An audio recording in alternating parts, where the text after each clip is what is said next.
Welcome to the survival world. Forget your past. Forget your comfort. There's only one rule: survive. Armed with nothing but a treehouse seed, you must find hope and build a home in a jungle crawling with danger. Chapter 61. Obtaining the sacrifices. The small knife was entirely black, with a blood-red blade as if stained with fresh blood. Su Exine hefted the knife in his hand. It was heavy. The metal it was made of was unknown to him, but it was certainly dense, roughly the same size as a boning knife, but easily 5 times as heavy. This metal must be of high quality. If he had the ability to revert tools into raw materials, he would have loved to turn this knife into a solid metal block to unlock its blueprint. But for now, the knife had to be returned. He didn't yet have the courage to confront a tiger, let alone these so-called gods. Speaking of tigers, they counted as large cats, didn't they? They should also be considered potential sacrifices. The few tigers roaming nearby avoided the altar, probably out of fear. Enough pondering. It was time to hunt boars, wolves, cats, and rabbits. Su Exine suddenly remembered the wild boar meat he had left in the wilderness. Who knew if it had been scavenged? Better to bring it to the altar. While it wasn't the boar tusks, it could still increase the progress of the boar statue. Stepping out of the altar, Su Exine mounted Yin Wang, waiting at the edge. He couldn't help but glance at the wolf's fangs. Would hunting a wolf's kin while riding Yin Wang be inappropriate? Within minutes, Su Exine had ridden Yin Wang back and forth, placing the meat from the 3 boars on the altar table. Once again, the previous scene repeated. The blood-red patterns flowed across the table. Su Exine observed the sides carefully. The red didn't fade at all, despite reaching the table's surface. Soon, the meat disappeared entirely. Su Exine checked the boar statue pillar. It had grown a full half-meter in red markings. The pillar radiated heat, like a massive stone stove. I wonder what will happen when the entire pillar is dyed red, Su Exine murmured, leaving the altar to continue hunting on Yin Wang. He carefully avoided the bright red points on the map while patrolling the outer edges of this resource-rich hill area. Another wild rabbit sprang from the grass. Quick as ever, Su Exine dispatched it with a crossbow bolt. Holding the rabbit by its ears, he drew the black and red knife. How do I use this? He wondered, recalling the rabbit's special body part. The ears. He sliced at the base of the ears. Though the knife didn't look sharp, it effortlessly cut through, leaving him with 2 rabbit ears. Surprisingly, no blood flowed. Rabbit ear sacrifice. Green, one of the main offerings to the gods. 1 rabbit yielded 2 rabbit ear sacrifices. Examining the cut, Su Exine found the wound had already healed. Testing the knife on the rest of the rabbit, he found it could not damage any other part. So this knife is only for extracting sacrificial parts, he concluded. Placing the earless rabbit and the ears into his backpack, he continued hunting. With Yin Wang's speed and the map marking animal positions, the efficiency was high. Hunted rabbit. 1 point hunted poisonous snake. 5 points hunted wild fox. 3 points. Su Exine never lowered his crossbow, slaying numerous small beasts while steadily gaining points. Glancing at the map, he was surprised. The red points around both the treehouse and his current location hadn't decreased. Instead, they seemed to be increasing. What does this mean? Is someone releasing beasts into the forest? Looks like I don't need to hold back. Too many beasts would destabilize the ecosystem. He continued shooting tirelessly. Yin Wang, stop! Su Exine suddenly whispered. Ahead, he spotted another sacrificial animal. A wildcat. That Su Exine had hunted wildcats before, similar in size to Coco, but this one was notably large. This wildcat is hefty, Su Exine mused. Must be around 30 kilograms. It belonged to the mid-sized feline category, like a lynx or civet, but resembled an ordinary domestic cat from Earth. Small cats in this forest could grow remarkably large. The wildcat was busy devouring a white feathered bird. The dead bird's feathers flew everywhere. Feathers. Su Exine had grown up with cats and loved felines. Killing one felt wrong, but feathers are valuable. I can't let them go to waste. He fired a bolt from his crossbow. The wildcat, agile as all felines, leapt upon hearing the bolt. The arrow only grazed its hind leg, embedding into a tree behind. The cat screeched, collapsed, and hissing in warning, tried to retreat with its front paws and remaining leg. Su Exine fired again, ending the cat's life. Hope the cat star has no crossbows, At least the front paws weren't hurt. He used the altar knife to remove the wildcat's front paws. Cat paw sacrifice. Green, one of the main offerings to the gods. No blood appeared on the detached paws. After storing the cat remains and paws in his backpack, Su-Xian pressed on. Continuing his hunt, he approached a lake within the resource area. Through gaps in the forest, sunlight reflected off the water. Emerging from the forest, he noted this lake was larger and livelier than the one by his treehouse, with many wild animals drinking. Coco, Yin Wang, no loud noises. Su-Xian warned, afraid of scaring the herbivores. Yep. Oh. Coco and Yin Wang responded quietly. The map showed no dense red points at the lake's center, no piranha-like predators here. So why are there piranhas only in my treehouse lake? Coincidence? Su-Xian frowned. Or did that giant snake attract them? And maybe the snake was drawn by my treehouse. Though the lake's center was calm, bright red points dotted its edges, brighter than the piranhas. Before Su-Xian could investigate, a huge crocodile leapt from the water, snapping the neck of a drinking fawn and violently tossing it into the lake. Yep. Coco screamed. Su-Xian's pupils shrank. A crocodile. Other drinking animals panicked. The fawn thrashed helplessly, but the crocodile rolled repeatedly in the water, spreading blood across the surface, which eventually calmed. There are crocodiles in this lake. Su-Xian thought, a contemplative look crossing his face. I wonder if the giant crocodile from the stream is related to these ones. Chapter 62. The rabbit statue. Su-Xian didn't linger at the lake for long. Some of the animals had been scared off by the crocodile in the water. Circling the lake, Su-Xian found no new high-level materials, so he returned to focusing on hunting. Why now? His coordination with Yin Wang was flawless. With the help of the map and Coco's guidance, no animal could escape detection.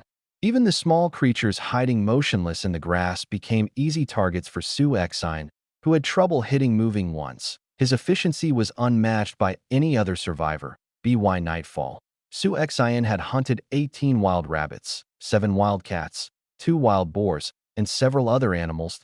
He had deliberately avoided wolf packs. Hunting wolves with Yin Wang around seemed risky. They might rebel, and facing a large pack head-on was never a simple task. Holding the black-blooded altar knife, Su-Xian separated the tusks from a wild boar. Under the altar knife, the tusks came off effortlessly, like cutting soft tofu.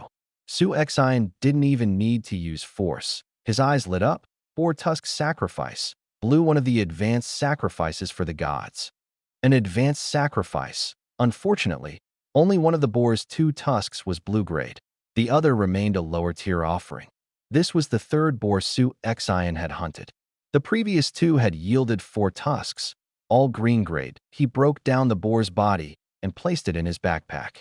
Looking up, the western sky was tinted with sunset, signaling nightfall.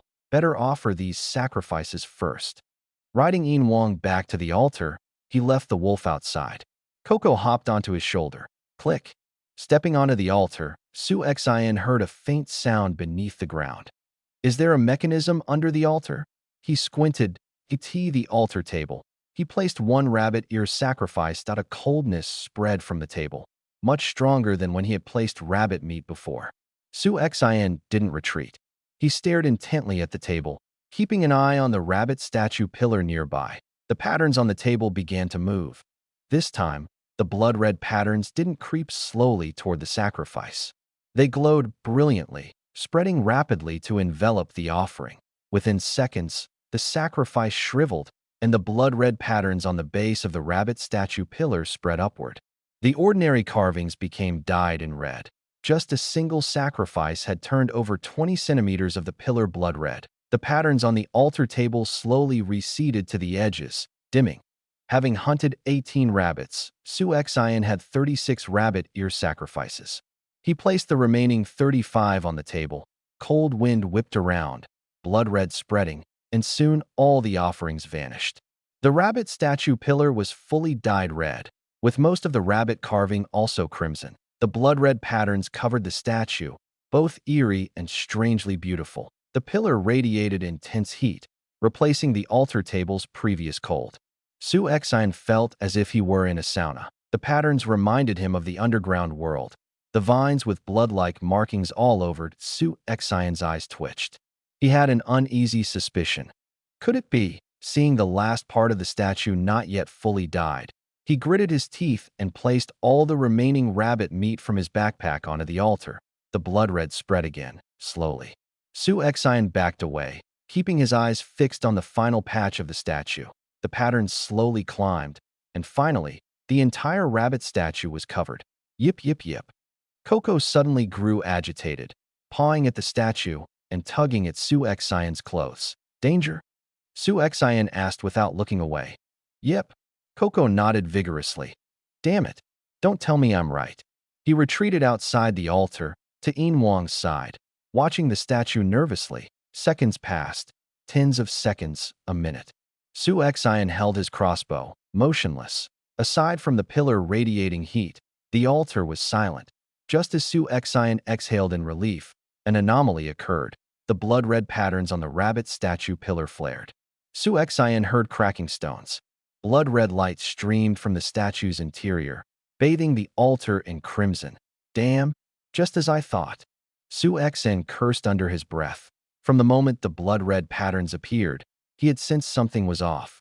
When the patterns fully covered the statue, it would transform into a monster. These red patterns were clearly linked to the underground creatures, perhaps a mysterious force or a special virus or bacteria that mutated ordinary animals. Su Xian quickly donned his blue-grade iron armor, leaving his leather armor behind, which he had worn for hunting. Cracks widened on the statue.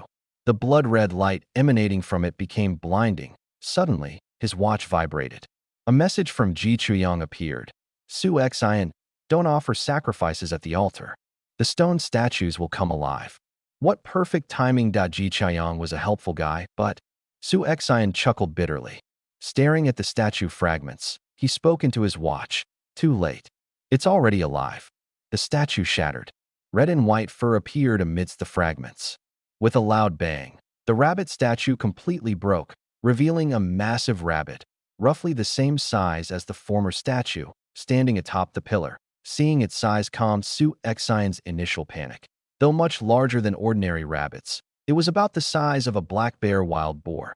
Slightly smaller, still manageable. On the map, the red dot marking the blood pattern rabbit was only slightly brighter than that of the black bear boar, far below the intensity of a brown bear or tiger. The blood pattern rabbit's gaze met Su Xian's. Its red eyes glowed eerily. Grinding teeth emitted an ear-piercing sound. Better strike first. Su Xian fired a normal crossbow bolt at the rabbit. Just as the bolt neared, the rabbit suddenly kicked off the pillar and leapt into the air like a missile. The bolt passed through the rabbit's former position and flew into the forest. Su Xian's pupils shrank. He quickly loaded a poison bolt. As he strung the bow, the rabbit crashed from the air. Bang! It landed just a few meters away, standing upright at about 1.5 meters tall. Its red eyes stared coldly at Su Xian, grinding teeth continuously, ears like swords standing rigid, ready to strike. Su Xian immediately aimed at its head and pulled the crossbow trigger. Chapter 63, Fierce Battle with the Blood-Patterned Rabbit. The crossbow bolt flew straight at the blood-patterned rabbit's forehead the moment it landed, before it could even jump. The rabbit's eyes met Su Xian's, and the poison bolt pierced its skull simultaneously with its ear-piercing shriek. The iron tip sank into its head, forcing it to tilt backward. Yin Wang, go. Su Xian didn't expect mere snake venom to do much against these monsters. He shouted to the wolf while charging forward with his stone spear, aiming straight at the blood-patterned rabbit. The rabbit was still inside the altar. Yin Wang hesitated at first, intimidated by the altar, but seeing its master advance, it howled and leapt forward. Both man and wolf missed. The blood-patterned rabbit reacted with lightning speed, kicking backward several meters to dodge Su Xian's spear and Yin Wang's claws. The poison bolt remained lodged in its forehead, but the rabbit scraped against the ground and yanked the bolt out entirely, leaving two deep gouges from its sword-like ears and blood seeping from the wound. The poison barely slowed it. Su Xian squinted at the marks on the ground. Those ears were razor-sharp. He tightened his grip on the spear. Tip aimed at the rabbit. Suddenly, the rabbit jumped high, vanishing into the forest behind Su Xian. Losing sight of it made him tense. What's going on? Did it run? He checked the map. The red dot representing the rabbit was darting erratically around the altar, even provoking the other red dots he had been avoiding. From the forest came a tiger's roar, shaking the trees, accompanied by the rabbit's shrill screams. Then, a huge blood-patterned rabbit leapt into the sky above the forest, facing it head-on. Even a tiger wouldn't stand a chance, Su Exine thought. His tension eased slightly. The rabbit wasn't that strong. After all, it was still a rabbit, one of the weaker creatures among the four pillars that he knew killing it would not be easy due to its speed, but ignoring it could let this unusual creature wreak havoc in the forest. The screams of the rabbit and the tiger drew closer. Su Exine's face darkened. Could this ghostly rabbit be luring the tiger over? He jumped onto Yin Wang and fled. Tigers are fast with strong bursts of power, but poor endurance. If it truly reached this area, it would be exhausted, giving Su Exine the chance to escape and maybe even take down the tired tiger. Tiger hunting relies on a single explosive ambush. Once the ambush fails, they usually don't pursue. Checking the map, Su Exine saw the tiger only took a few steps before giving up on chasing the rabbit, letting him relax. Yep. Coco pointed and barked. Su Exine looked at the map. The rabbit's red dot was moving rapidly toward the altar. Behind that tree, he commanded, pointing to one at the forest edge. Yin Wang leapt in one stride and hid. Coco, climb up the tree. Yep. Coco quickly scrambled up. Su Exine gripped the spear, keeping his eyes on the map. As the red dot approached, he suddenly appeared and thrust the spear toward the oncoming rabbit. The rabbit was fast, unable to break in time. It dodged vital points and collided with the sharp spear tip, screaming. Puffed. The spear pierced the rabbit's right side and even skewered it. Yin Wang lunged, biting the rabbit's neck. The rabbit shrieked in pain. Its sword-like ears slashed at Yin Wang. Yin Wang. Su Exine yanked the spear free. Blood gushed from the wound. The rabbit froze, and Yin Wang avoided the ear strike, leaving two deep gashes in the rabbit's neck. The rabbit's eyes glowed deeper red. Its red and white fur bristled. It no longer fled but swung its ears like swords at Su Exine. Su Exine blocked with the spear, but the wooden shaft broke into 3 pieces. He stepped back, but the ears still slashed his armor, leaving 2 marks, and continued their assault. Yin Wang charged, tipping the rabbit off balance. Good job. Su Exine drew the altar knife and slashed at the rabbit's ear. Without resistance, one ear was cut in half. The severed piece fell to the ground. The rabbit screamed, blood scent intensifying the red in its eyes. Its remaining ear thrashed wildly. It didn't attempt to flee, circling Su Exine, seeking a chance to strike. Although Su Exine wore blue-grade iron armor, he didn't dare underestimate the sharp ears. Just a graze left 2 marks, and a direct strike could be lethal. The rabbit's speed was unpredictable. Gritting his teeth, Su Exine decided to risk himself. With the armor and blue-grade hemostatic herbs, even severe injuries could be recovered. The rabbit, already wounded and bleeding, left trails of blood around Su Exine. It was desperate but still dangerous. Holding the broken spear tip and black-red altar knife, Su Exine stepped forward. Sensing a flaw, the rabbit leapt toward him, its remaining ears stabbing like a sword. Su Exine anticipated the move and reacted, dodging the lethal strike while thrusting the broken spear at the rabbit. The ear struck his armor, which blocked only momentarily. The ear pierced Su Exine's right shoulder. Pain surged, and Su Exine slashed upward with the black-red knife. Die. The remaining ear was severed. The rabbit staggered, screaming. The broken spear and Yin Wang's teeth met it. Its head pierced, a chunk of neck flesh torn, blood spraying as it collapsed. Chapter 64. Treating the injuries. Looking at the blood-patterned rabbit lying on the ground, Su Exine gasped for breath. He didn't dare relax just yet. He drew his crossbow and fired one more bolt into the rabbit's forehead, then followed up with several vicious thrusts from the broken spear. Killed a contaminated mutant rabbit. Gained 500 points. A mysterious voice rang out. Su Exine exhaled in relief, then was stunned by the points. 500 points. Su Exine was shocked. That's so much. He had been busy all day, relying on the map and Coco's guidance to hunt efficiently. Even with all his hunting and traveling, He had only accumulated 364 points in total, but this single mutant rabbit was worth 500, judging by the red dot's brightness. This mutant rabbit was weaker than a tiger, yet its points were 10 times what Yin Wang would get. Surely the tiger couldn't be worth only a tenth of a wolf king's points. No wonder Ji Chaoyang had messaged him not to offer sacrifices. Perhaps he had already slain one of these rabbits and wanted to warn Su Xian of the danger, and maybe also prevent him from overtaking him in points.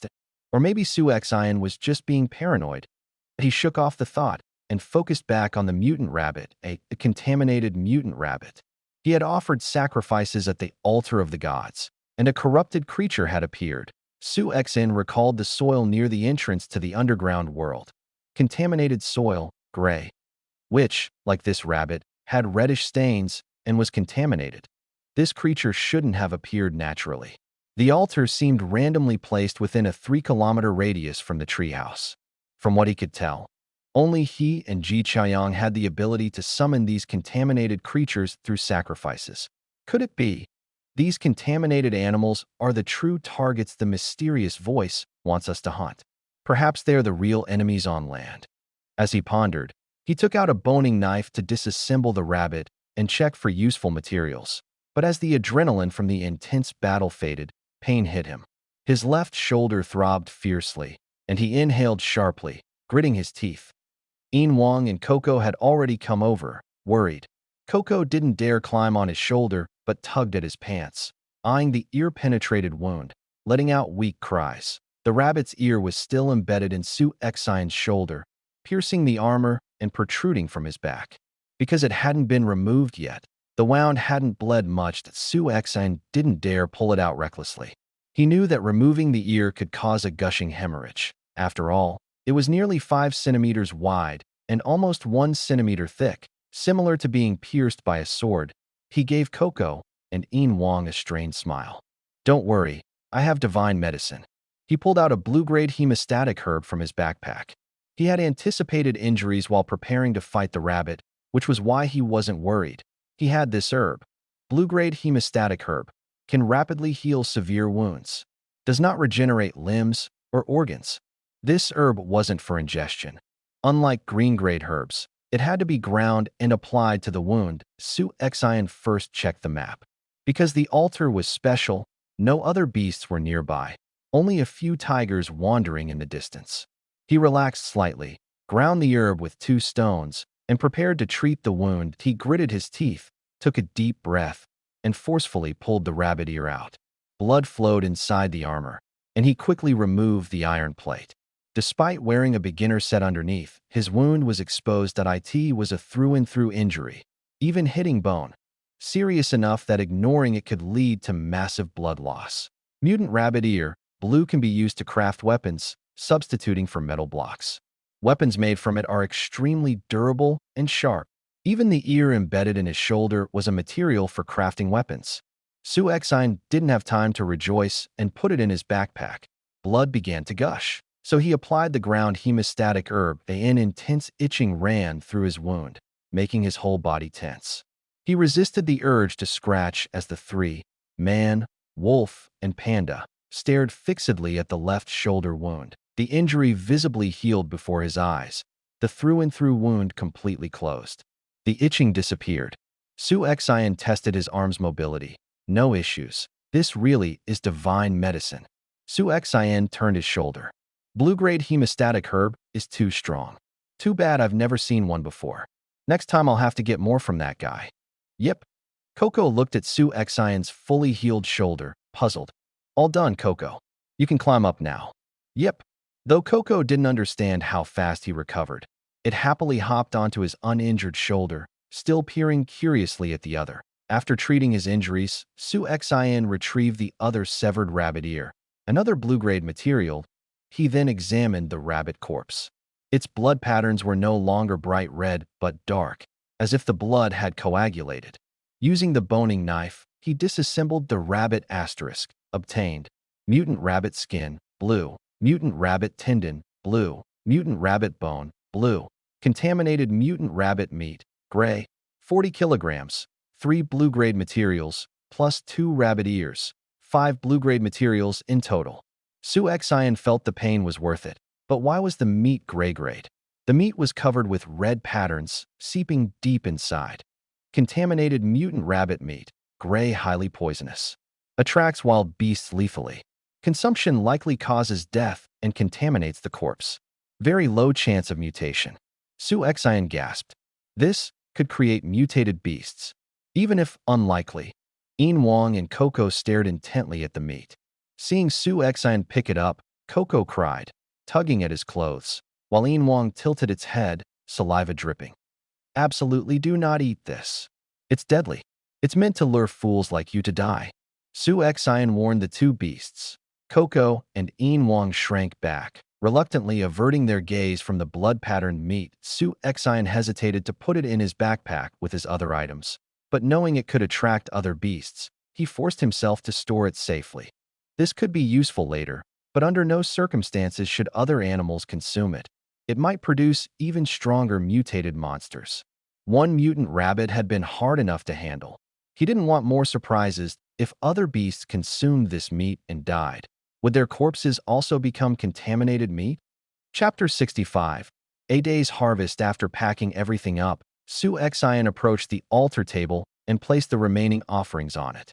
A cold wind swept through, and once again the blood-red color spread. On the cat and wild boar statue pillars, the red climbed from the base upwards, gradually coloring the patterns on the stone. The blood on the cat statue pillar had spread over most of it, while the wild boar statue pillar was only partially covered. The rabbit statue pillar had already been completely dyed red. Compared with the patterns on the altar, the patterns on the stone pillars now looked like congealed blood, dim and lifeless. As if signaling that this part of the offering was complete, Su Xian glanced at the sky. Darkness was fast approaching, and it would soon be night. Although he had night vision, his body was exhausted to the extreme and needed rest. Before leaving, he noticed the scratch on the altar stones made by the rabbit's ear. To his surprise, the stone had returned to its original form, still rough and aged, but the deep scratch was gone. Can the altar repair itself? Su Xian swallowed nervously. Could it be alive? He quickly shook his head to dismiss the thought. Impossible, impossible. How could stone be alive? Yet the idea left him uneasy. He mounted Yin Wang and quickly departed from the eerie altar. From afar, through the gaps in the forest, he could still see the dark red patterned pillars standing in the woods. Though exhausted, Su Xian had not wasted time on the way back. Points were always welcome, and he had shot and killed many small beasts along the way. Finally returning to the treehouse. Upon arrival, he was shocked. The area around the treehouse was in disarray. One heavy crossbow bolt was stuck in the ground, another in a tree trunk, and a third lay among scattered wood on a poplar tree. A large black-feathered bird had been nailed to the trunk, its wings covered in blood, feathers scattered everywhere. It was evident that after being pinned, the bird had struggled violently for some time. Su Xian mentally reconstructed the scene. The bird had flown low past the study, was targeted by the heavy crossbow, missed at first due to speed, and panicked into the forest. After several evasive maneuvers, it was finally pinned by a bolt to the tree. Its struggles only worsened the pain and blood loss, until it was exhausted and hung motionless. Su Xian approached and saw the bird in full. Ah, isn't this the eagle? Came here to catch fish from the lake. The black-feathered bird had a white head, a sharp yellow downward-curved beak, and tightly closed eyes. Its talons were like barbs, one hanging limply, the other embedded in the trunk. Deep scratches and bloodstains on the tree showed the intensity of its struggle. The bald eagle, Haliaeetus leucocephalus, usually lives near rivers, lakes, or coasts, preying on fish, waterfowl, and small mammals. This one had probably been caught during a low-altitude hunt. Su Xian tapped its head with the broken spear, but it didn't react. Dead? Or pretending? A bald eagle was a powerful predator. If he could tame it, it would be a huge advantage. Though success wasn't guaranteed, trying while it was injured was worth it. Coco jumped onto the trunk, tapping the eagle's head, but still no response. Back. Su Xian grabbed Coco by the scruff and returned it to his shoulder. After considering, Su Xian held his crossbow ready toward the eagle and pulled out the heavy bolt with the other hand. Killed a bald eagle. Gained 30 points. Su Xian blinked. What did I kill it by pulling the bolt? Or was it already dead and the bolt just didn't count until I touched it? Either way, it was dead. At least now he knew bald eagles were active nearby. If he could get a contract in the future, he could tame one, and small beasts wouldn't require his effort. Su Xian immediately used the boning knife to disassemble the eagle. Asterisk asterisk. Obtained. Feathers, green. Asterisk 10. Bald eagle meat, green. 7 kilograms. Bald eagle bone, green. 1. 10 feathers. Finally, I can make crossbow bolts freely. But the meat, so little. Despite a wingspan over 2 meters, birds are light to fly. Even a female bald eagle would weigh only 5 or 6 kilograms. Meat yield was naturally small that he recovered the heavy crossbow bolts from the forest, finding 4 of them. The 5th must have flown far away. Back at the treehouse, Coco and Yin Wang began playing energetically, chasing and tumbling around, leaving Su Xian with a wry smile. Their energy was endless that Su Xian began counting today's harvest. 2 blue-grade mutant rabbit ears, confirmed to pierce even blue-grade iron armor. Perfect for weapon crafting. Various beast skins, finally enough to be skin-free, including a blue-grade skin from the blood-patterned rabbit, several beast tendons, 2 blue-grade from the wild boar and blood-patterned rabbit, 0.1 blue-grade beast bone. Several small wild beast meats, medicinal deer antlers, and most notably, mutant rabbit meat. He planned to save blue-grade beast skins and bones until he had enough to craft a full set of blue-grade armor. For tendons, he intended to make 1 crossbow and 1 heavy crossbow. Regarding the green-grade crossbow in his hands, Su Xian messaged Li Wenci, "I want to trade some iron blocks for your crossbow." He had the tech in hand and now traded the product for raw materials. Classic capitalist strategy. Li Wenci quickly replied, "Crossbow? You have a crossbow? I've been practicing archery all day and just got the hang of it. And you tell me you have a crossbow?" Su Xian smiled. "Just tell me if you'll trade or not." "Trade. Trade. I'm on my way back now." Li Wenci had no mount, so it would take time to return. Su Xian set up a roasting rack and prepared the bald eagle meat and various fungi for a feast. Coco and Yin Wang were drawn over by the smell. Su Xian tossed several kilograms of meat to Yin Wang and gave Coco an apple. Yin Wang devoured the meat eagerly, while Coco sat with the apple, nibbling it and watching the roasting meat. "Want some roasted meat again?" Su Xian laughed. "Yep." Coco nodded, licking its little tongue. Chapter 66. The sharpest gun below purple grade. While roasting meat, Su Xian scrolled through messages. In their explorers group, most people didn't talk much. Ji Chaoyang occasionally posted useful info, where to find certain beasts, which Su Xian had noticed during the day, but for someone with a map like him, it wasn't very significant. Wang Lei and Zhao Xiaochuan would post short messages like, "Thanks, boss. I killed a wild boar. This rabbit is so cute I can't bear to kill it." Or, "Holy crap, there's a tiger." The others hadn't said anything today. Everyone in the group had smartwatches and could communicate anytime. Even at night, the strong could still hunt beasts. Su Xian, exhausted after returning at night, seemed to be the only one collapsing after a day of non-stop activity. And there was also Li Wenci. But unlike Su Xian, most people spent their day either hunting beasts or traveling to hunt, rarely stopping. Hence their messages. "This group is really quiet." Su Xian shook his head and switched to the regional channel. The regional channel, however, was lively. Night had fallen, and most people couldn't hunt after dark, so they returned to their tree houses. Currently, 6,426 people were active in the region. Over 500 had died during this event. Surprisingly, that was fewer than Su Xian had expected. I killed a snake and a fox today. Got 8 points. I'm definitely not in the bottom 50. That's nothing. I ran into a lone old wolf eating carrion and stabbed it to death. Guess how many points? 20. You guys are amazing. I walked by a creek all day, killed 5 toads, got only 2.5 points. Damn. These rabbits and foxes are hard to catch. They run as soon as they see you. How do you kill them? You have to kill aggressive ones, like wild cats. They attack you on sight and drop beast tendons. You can make bows and arrows from them. Clearly, you didn't read the guide. This morning, Jida, Big Boss G, posted one. Ignoring it is just asking for trouble. Yeah, Jida even told us where beasts appear and what areas to avoid. Not reading it is like losing a fortune. I'm done with this. Next event, I'll just wait in my treehouse for the boss's guide. If he doesn't post, I won't go out. Does anyone remember Su Xin, the big boss who ranked higher than Jita last time? A lone wolf? Makes sense. Weaklings stick together. Bullshit. Lone wolf or not. Su Xin and Jita are in the same organization.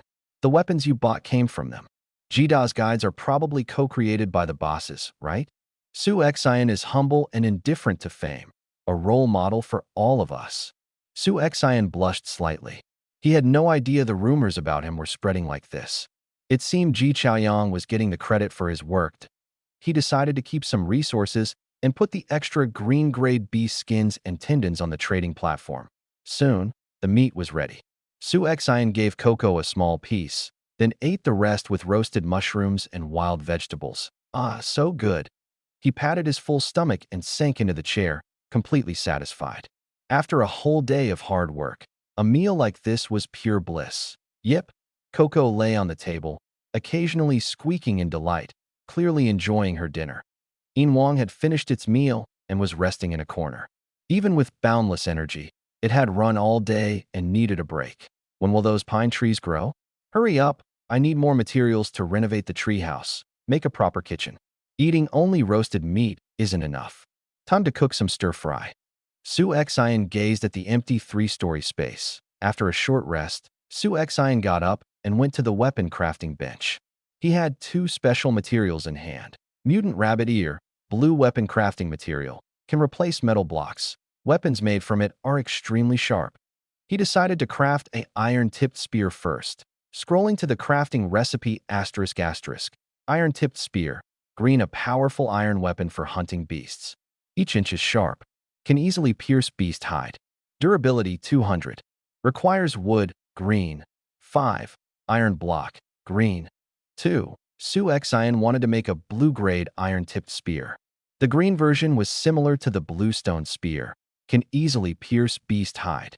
A blue-grade spear would definitely be stronger. Blue-grade iron-tipped spears required 1 blue-grade wood and 1 blue-grade iron block.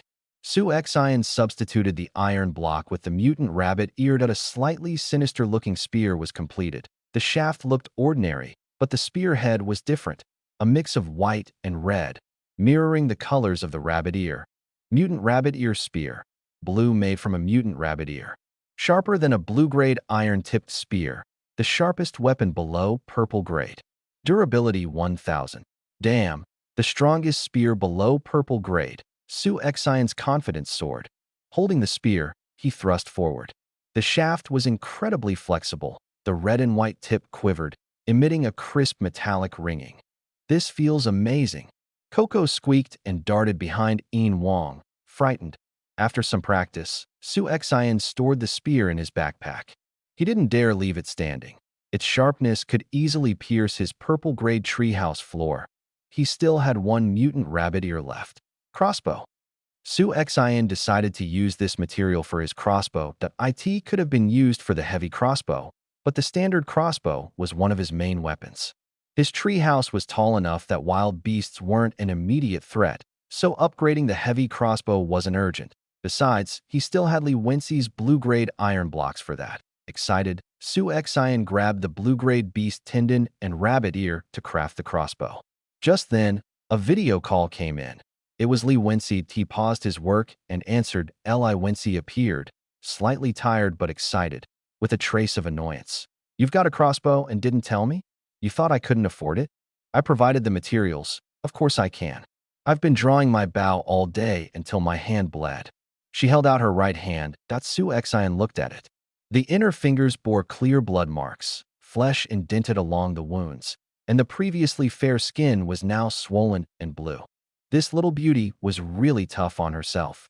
Chapter 67. Replacing the crossbow. You're a bit hard on yourself. Aren't you going to use some hemostatic herb?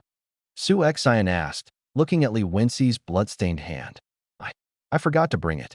I'll apply it once I get back. Li Wenxi looked a bit embarrassed. You can even forget medicine. Is the bow that hard to pull? Too hard.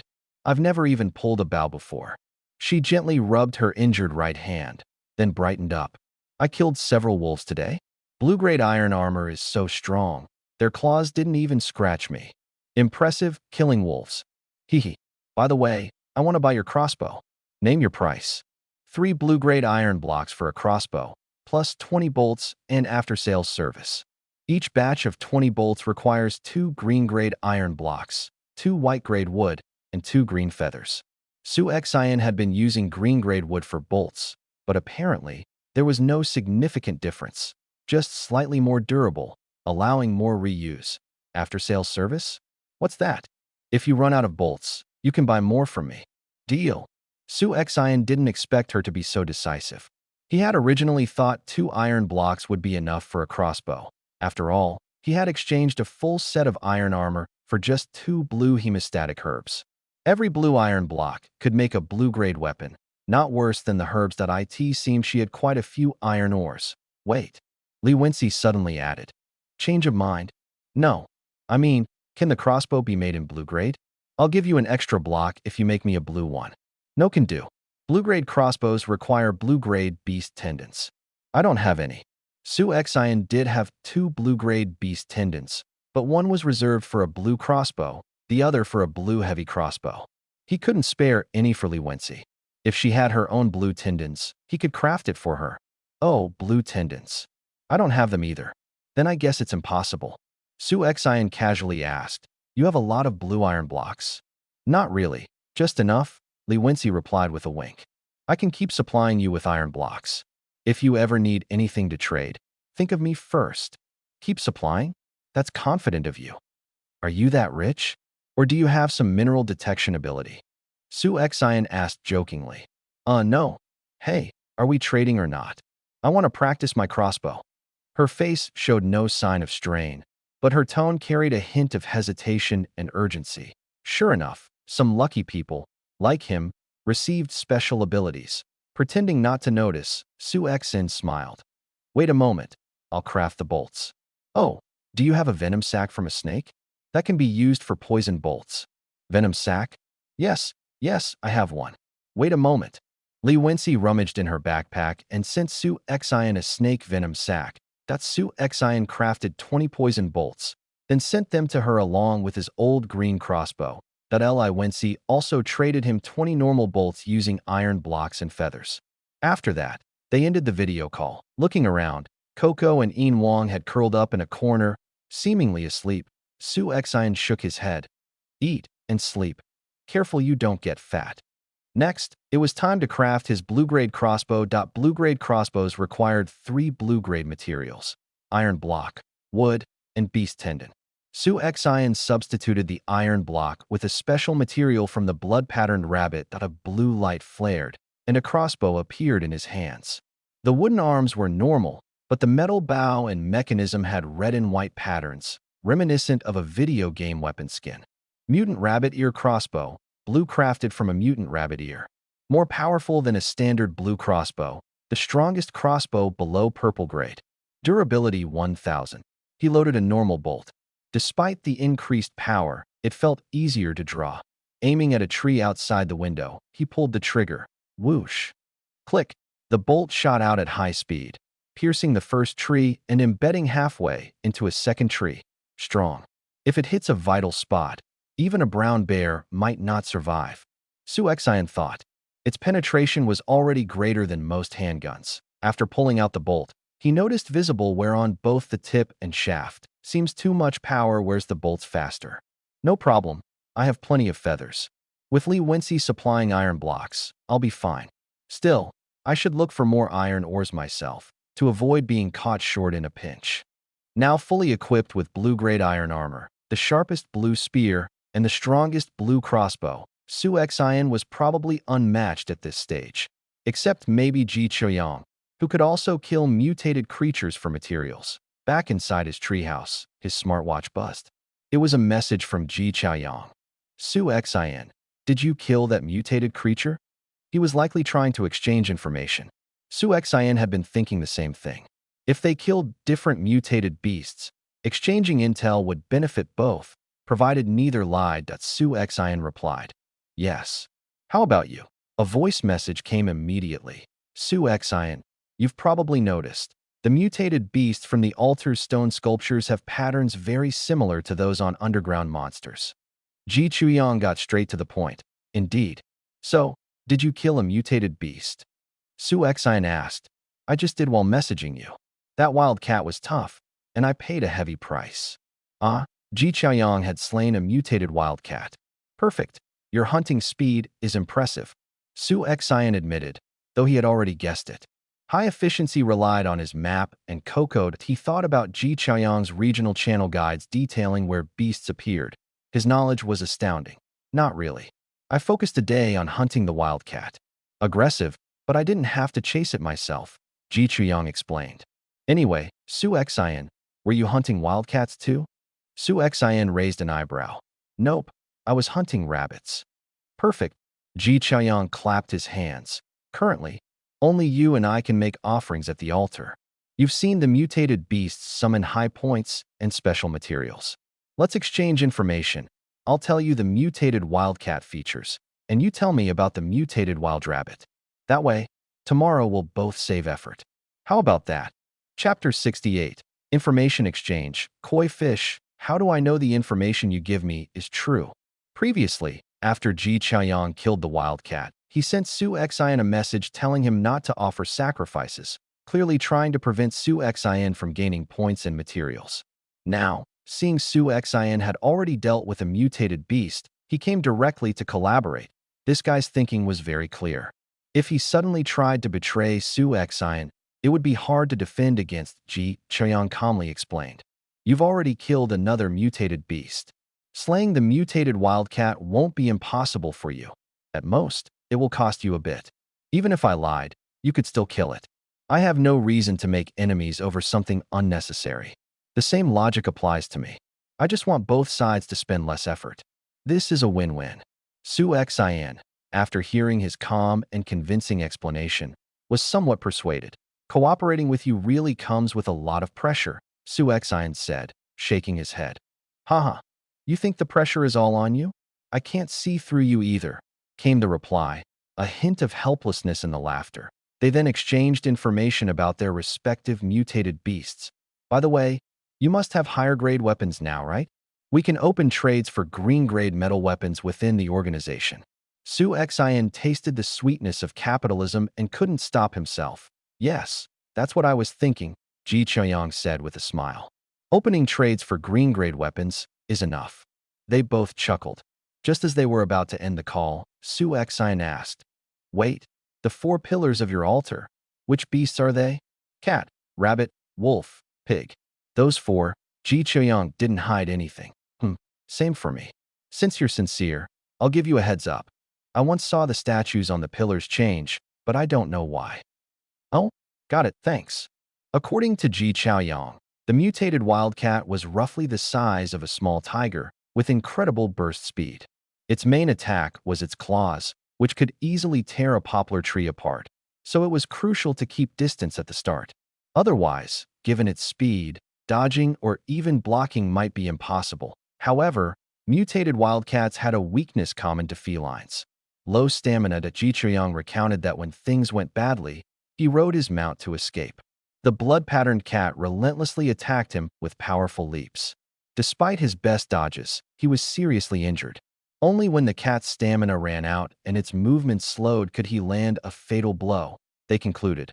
Once enraged, these blood-patterned monsters will relentlessly pursue their target until either the target dies or they die themselves. The wildcat Ji Chaoyang encountered behaved this way. Normally, felines abandon a target if they can't catch it, saving energy for another ambush instead of chasing relentlessly. The blood-patterned rabbit Su Xian fought was similar. Despite being severely injured, it became more aggressive, attacking Su Xian without concern for its own blood loss. These blood patterns affected the beast's minds, increasing aggression but also creating clear weaknesses. If the rabbit hadn't been so frenzied, Su Xian wouldn't have been able to kill it. If the wildcat hadn't pursued Ji Chaoyang relentlessly, it wouldn't have exhausted itself and been counterattacked. After a simple wash, Su Xian lay down. Coco, who had originally been curled in a corner, was now sprawled on her back by the bed, making Su Xian smile. When she first arrived, she slept curled up. Now, She boldly exposed her belly. Likely, she felt the treehouse was very safe. Exhausted, Su Xian closed his eyes. The next morning, sunlight shone into the treehouse, warming Su Xian's face. After waking and washing up, he noticed Coco and Yin Wang waiting at the table for breakfast. He checked the regional channel. Nothing important. After a day of hunting, most people were in a gloomy mood. However, the explorers group was lively. Wang Lei. Brothers, I killed several large beasts yesterday. Top 10 is secured this time. Zhao Xiaochuan. Large beasts include wild boars and wolves. But what about super large or super large beasts? Wang Lei. Haha. As if you killed tigers and brown bears. Zhao Xiaochuan. Just joking. Let's compare next time. Last time you outranked me. Now I'll step on your head. Wang Lei. Bring it on. Loser posts, I am Gauze 10 times in the regional channel. Wen Guixin. What's wrong with you guys, shouting so early in the morning? Qin Yunlong. How many points did you all get yesterday? Wen Guixin. Why ask? We'll see tonight. You'll be surprised this time. Zhao Xiaochuan. What? Can you beat Ji Laoda and Su Daobao? Wen Guixin. Heh, who knows? Su Xian sent a message. After consulting Ji Chuyang, we decided to open trades for iron weapons. Crossbows, iron spears, iron swords, iron knives, iron daggers. Anyone interested, bring me your prices. Almost immediately, a private message came from Qin Yunlong, one of the brothers Su Xian liaised with for trades. Su Xian, I want 2 crossbows. I have a special resource. Do you need it? He sent the resource description frowny face koi fish. Blue consuming it permanently slightly increases luck. Only consumable once. Consume soon, or it loses effect. Su Xian's eyes widened. A luck-increasing fish? He hadn't tried gathering aquatic resources yet. The lake near his treehouse had piranhas, making other high-grade fish scarce. Lakes in the hills had crocodiles. Plus, his treehouse crafting list lacked rafts, and his swimming skills were minimal, barely enough to paddle in shallow water. Unexpectedly, such a valuable resource existed in the water. Luck is precious. It influences any probability-based event, increasing the chance to obtain high-grade materials, improving crafting success, etc. While current crafting always succeeds, he guessed that when purple-grade tools and weapons are craftable, failure could occur. Seeing that this koi could only be consumed once, he understood why they were selling such a rare item. They had already used it themselves. When Su Xian delayed replying, Qin Yunlong initiated a call. 1 fish for 2 crossbows. You provide raw materials. Bolts are extra. Su Xian felt the trade fair. He negotiated a bit. I can't just trade my work for a single blue resource, especially one that permanently boosts stats. Ji Chaoyang would want this fish too. After some discussion, they agreed. Su Xian traded 2 crossbows for the koi fish. Qin Yunlong supplied double materials for 40 bolts. Your swimming's impressive. Managing to gather high-grade aquatic resources, Su Xian said. Not bad. My brother and I were diving instructors before coming here. Awesome. If you find anything in the water, consider selling it to me first. I'll give you a price you'll like. Su Xian sent Qin Yunlong 80 bolts, saying the extra 40 was a gesture of goodwill. Qin Yunlong's brother, Qin Yunhu, was top 10 in skill and a good swimmer. It made sense to maintain good relations. The tone on the other side softened. Okay, I'll consider you first if I have resources to sell. Happy hunting. Thanks, hope you top the leaderboard again. After the call, Su Xian received a private message from Qi Shuafei, also wanting a crossbow, 1 blue hemostatic herb for a crossbow, and 40 bolts. Clearly, many couldn't handle bows and crossbows well. A blue hemostatic herb was basically equivalent to a life. This trade was very worthwhile. Provide bolt materials yourself. After sales bolts required double materials. Okay, the trade completed smoothly. Su Xian probed. If I need blue hemostatic herbs in the future, can I buy from you? Qi Shuafei paused, then replied, yes. Su Xian pursed his lips. Another lucky person. There were clearly many extraordinary survivors. He would need to work even harder. Chapter 69. Giant Monster. It was still not even 7 a.m., and Su Xian wasn't in a hurry to go out. Although he had already eaten breakfast, he wanted to consume the recently obtained koi fish first. The blue grill and blue dining table enhanced the effects of the koi fish even further. After consuming it, Su Xin didn't feel any immediate change, unlike the noticeable boost after eating the bear paw that increased strength. Luck was inherently subtle and elusive. Fully armored, Su Xin prepared to head out. Today's task was simple: hunt wildcats, gather enough sacrificial materials, offer them at the altar, summon the mutated wildcat, kill it, and obtain points and high-level materials. The points from just one mutated creature equaled a full day of maximum effort hunting. The danger level was high, but with Ji Chaoyang's advice, Su Xin felt confident he could minimize losses, provided everything Ji said was accurate. Before leaving, Su Xin loaded 5 heavy crossbow bolts and set it to automatic mode, just in case a surprise appeared. Riding Yin Wang, he sought wildcats to hunt. Wildcats had bright red markers, brighter than rabbits, dimmer than wolves, roughly the same as venomous snakes, making them relatively easy to spot. The enhanced crossbow could silently and swiftly kill wildcats, its power often impaling them on trees or piercing through their bodies entirely. Just after cutting off the claws of a wildcat, Coco on his shoulders suddenly cried out, "What is it?" Su Xin tensed. Usually, Coco's cries meant danger. Yip yip yip. Coco pointed one tiny paw toward the altar and tugged Su Xion's clothes with the other, shaking her head frantically. "You mean, there's danger at the altar?" Su Xion's eyelid twitched. "Yep." Coco nodded firmly. Looking at the map, there were no bright red markers near the altar, but Su Xion hesitated. "Is it more dangerous than yesterday's blood-patterned rabbit?" "Yep." Coco nodded resolutely. Su Xion took a deep breath. The altar was special, and he knew danger was inevitable. But the points and high-grade materials from mutated beasts were too tempting. He couldn't give up just because of danger. "Let's first observe from the hills, see the situation, and then decide." He tossed the wildcat's corpse, missing its front claws, into his backpack and, instead of continuing hunting, rode Silver King toward the resource-rich hills. Silver King ran at full speed. The distance only took a few minutes. Seeing the steep slopes, Su Xion dismounted and climbed on foot. Coco on his shoulder was restless, and Silver King was agitated too, clearly sensing fear. "What's going on?" Su Xion muttered, climbing with effort until he reached the hilltop. Once steady, he looked toward the altar. What he saw made his eyes widen in shock. What is that?" "A giant goblin." The forested resource area was surrounded by hills, lakes, and the altar, scenery unchanged from the previous day. But near the altar stood a giant humanoid creature with green skin. The tallest poplars barely reached its waist. Its massive body towered above the forest, impossible to ignore. Its green skin was marked with blood-red patterns. A bald skull, deeply sunken eye sockets, eyes bulging outward, a terrifying face, and an extremely muscular frame. Only a tattered white cloth around its waist covered part of its body. In its massive hands, it held a thick-to-thin club, covered in dents and traces of blood. Unlike the random patterns on vines or mutated rabbits, the red patterns on this humanoid were orderly, like tattoos, an eerie beauty. The patterns on its chest formed a unique shape, reminiscent of an ancient tribal totem. "What is this thing?" Su Xion instinctively stepped back 2 paces, checking the map. A bright red that had suddenly appeared, almost as intense as the lake serpent. When did it appear?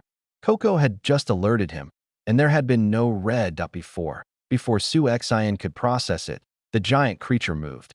Its huge head turned towards Su Xion's hill. Its bulging, bloodshot eyes stared directly at him. A chill ran down Su Xion's spine. "Yep." Coco hit on his back, peeking out cautiously. Silver King whimpered and lowered to the ground. Could the creature see him from so far? Su Xion kept a fixed gaze on the monster, whose eyes remained locked on him like a predator. "Roar." The creature opened its enormous mouth, releasing a deafening roar. Trees trembled violently, and even birds nearby fell from the sky. As Su Xion clenched his teeth, ready to flee, the monster pointed its club toward the altar, let out another roar in his direction, but did not advance. What does that mean? Under Su Xion's tense and confused gaze, the monster swung its club toward him, then turned and walked toward the opposite hills. Every step shook the forest. Trees were toppled, and some were smashed by the club. Finally, the monster disappeared behind the hills. Its footfalls and tremors ceased. The resource area returned to calm. It pointed at the altar. Was that meant for me? Su Xian's heart raced. He grabbed Coco from his back, holding her tightly and petting her to calm himself. Yip yip yip. Coco protested, but to no avail. Silver King regained composure once the blood-patterned giant left. That Su Xian messaged Ji Chuyang. Have you encountered any strange monsters? After a while, Ji Chuyang replied. What monster do you mean? Everything's normal here. I checked the altar just now. The 3 remaining statues on the pillars haven't changed. Ji Chaoyang didn't encounter any monster? Only Su Xian did. Su Xian took a deep breath and replied, never mind. It just felt odd around here. Maybe I'm overthinking. The blood-patterned humanoid giant existed only in his area. Looks like a troll from a game. Let's call it the blood-patterned troll. It bore similarities to the lake serpent, as so far. Su Xian had encountered 3 giant monsters on the ground. The lake serpent, the creek crocodile, and today's blood-patterned troll. The creek crocodile didn't appear on the map and wasn't hostile. It even helped him obtain a silver chest. The lake serpent and blood-patterned troll, however, stared at him as if he were prey, roared at him, but did not attack, then left as if unwilling to cause harm. Observing the altar, the only trace of the troll was along the path it left behind. No other signs remained that a creature of this size moving through the forest should have left marks. Yet there were none leading up to it. Where did it come from? If it didn't come from elsewhere, there was only one possibility. It emerged from the altar itself. Su Xian recalled that stepping into the altar's range produced a crisp crack under his feet. Could there be a space beneath the altar? Or perhaps an entrance to an underground world? He realized the world was full of danger. He pondered what he had done to trigger the blood-patterned troll's appearance, and why Ji Chaoyang hadn't encountered it. Suddenly, he remembered the black and red altar dagger in his backpack. Frowny face altar dagger, blue used to cut sacrificial materials. Return it to the altar after use, or the gods will be angered. Could it be that forgetting to return the dagger angered the gods? Su Xian thought it increasingly likely. The blood-patterned troll pointing to the altar probably meant he should return the dagger. He asked Ji Chuyang via his watch, "Did you return the altar dagger yesterday?" Ji Chuyang replied quickly, "Yes. Did you forget?" Su Xian understood. He replied casually, "I forgot. No wonder it felt strange earlier. Returning it should calm things down. Don't forget to put the dagger back. Be careful, or you might summon something." Ji Chuyang warned. That Su Xian smiled wryly. That something had already appeared, but luckily, it didn't attack. Could the blood-patterned troll be a god itself, or an envoy sent by one? Chapter 70. Searching for clues. Su Xian rode Silver King at full speed toward the altar. Compared to yesterday, the altar itself hadn't changed much. The only difference was that the blood-stained pillar without a statue no longer radiated heat. Su Xian looked at the altar floor. It appeared normal, weathered, and uneven as usual. Yet he was certain the blood-patterned troll had emerged from here. There were no traces of it coming from elsewhere. If it hadn't come from the altar, could it have fallen from the sky? To prevent further mishaps, Su Xian approached the sacrificial table and opened the small drawer where the altar dagger was stored, carefully placing the dagger back inside. The drawer retracted on its own, and the entire table emitted a chilling aura. After about 10 seconds, the cold dissipated. Su Xian reopened the drawer, and a brand new, gleaming altar dagger appeared. He took it out and noticed all signs of yesterday's use had disappeared. So that's why it has to be returned every time. Su Xian muttered to himself. Checking the map, he noticed the tigers that had been roaming near the altar yesterday had vanished. The surrounding beasts were now relatively weak. Perhaps the blood-patterned troll had scared off the tigers, and smaller animals, like Silver King, remained frozen in fear. This works out nicely. Yesterday, I had to maneuver around these tigers during hunting, which was quite troublesome. Before the tigers returned, Su Xian decided to check where the troll had disappeared, then continue hunting wildcats. He followed the new path the blood-patterned troll had carved through the forest. Broken poplars littered the trail, some stomped down by the troll, others smashed by its massive club. He was curious where the troll had gone and why it hadn't returned to the altar on the map. Red markers clustered along the new path. Besides the original beasts, curious nearby animals had likely been drawn to the scene that Su Xian held his rabbit-eared crossbow and rode Lang, racing along the trail. Sure enough, he found numerous small beast corpses along the path, many crushed by fallen trees, some even birds. Most of the injured animals would die soon. Within minutes, Su Xian had collected plenty of materials. No points were gained, but free materials were still AWINT. The hill where the blood-patterned troll had disappeared. The forest appeared completely normal. He had now reached the outskirts of the hill region, and the chaotic trail of toppled trees ended here. Ahead was ordinary forest, not even a cave in sight. What's going on? The blood-patterned troll just vanished here. Yep. Coco jumped off Silver King and ran ahead. She must have noticed something. Silver King, follow Coco. Coco ran along the hill's edge and stopped at a clearing outside the hills, standing upright and scanning the surroundings. Is it here, Coco? Yep. Coco tilted her head in confusion. Su Xian surveyed the area. The cliffs of the hill rose vertically like a wall, isolating the hill resource zone from the outside world. Su Xian noticed patterns formed naturally on the cliff from weathering, seeming familiar. Tilting his head left and right, he saw a momentary overlap with his memory of something. This pattern, it's the same as the markings on the blood-patterned troll's chest. Su Xian took a step back. Why was the troll's chest pattern carved into the cliff where it disappeared? Had the troll merged with the mountain? Or was the hill itself the blood-patterned troll? Could all these surrounding hills be composed of such creatures? Su Xian had long wondered why a circle of hills appeared so abruptly in this otherwise flat region. Thinking back to climbing these hills multiple times sent chills down his spine. No, it shouldn't be. Maybe these are just carvings left by the blood-patterned troll tribe. Perhaps it's a teleportation device to transport the troll away. This theory seemed more plausible.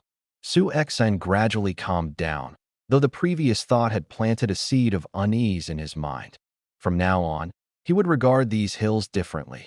Keeping his distance, he lifted Coco onto Silver King, mounted, and moved away from the cliff etched with the strange totem. For now, he needed to gather the sacrificial materials. The blood-patterned troll was still too far beyond his current capability. Thanks to his faster and more powerful crossbow, it didn't take long for Su Xian to collect more than 10 wildcat claws, enough to fully cover the cat statue pillar's carvings in red. The koi fish he had eaten in the morning also showed its effects. Yesterday, hunting dozens of small beasts hadn't yielded a single blue-grade material. Today, just a few wildcats produced blue-grade wildcat pelts. It's time to hunt the mutated wildcat. Su Xian cast a long glance at the cliffs with the carved pattern, then rode Silver King back toward the altar. His strategy for the wildcat was simple. Based on yesterday's experience, after the sacrificial progress completes, the mutated beast takes some time to awaken. This window would allow Su Xian to retreat safely.